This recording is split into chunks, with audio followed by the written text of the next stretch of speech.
पुढची बातमी. बॉलिवूडचा भाईजान सलमान खानच्या नव्या चित्रपटावरून चीन चिडलाय.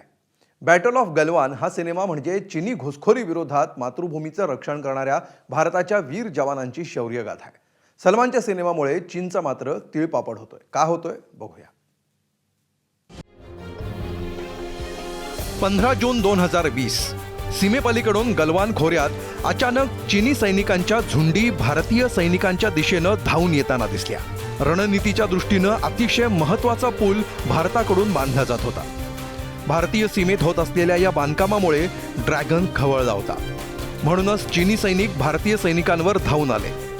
तेव्हा कर्नल संतोष बाबू यांच्या नेतृत्वात भारतीय सैनिकांनी खिंड लढवली. या शौर्यासाठी कर्नल संतोष बाबू यांना महावीर चक्र प्रदान करण्यात आलं होतं. हीच शौर्यगाथा सलमानच्या चित्रपटाचं कथानक आहे. मात्र चीनी सरकारचं मुखपत्र असलेल्या ग्लोबल टाइम्समध्ये सलमानच्या बॅटल ऑफ गलवान सिनेमावर बिनबुडाची टीका करण्यात आली आहे. बॉलिवूडचे चित्रपट जास्तीत जास्त मनोरंजनावर भर देतात. तसंच सिनेमाच्या चित्रीकरणात भावनिक आवेश पाहायला मिळतो. परंतु कितीही सिनेमॅटिक अतिशयोक्ती केली तरी इतिहास बदलता येत नाही. सिनेमामुळे चीनच्या PLAच्या निर्धाराला धक्का देता येणार नाही.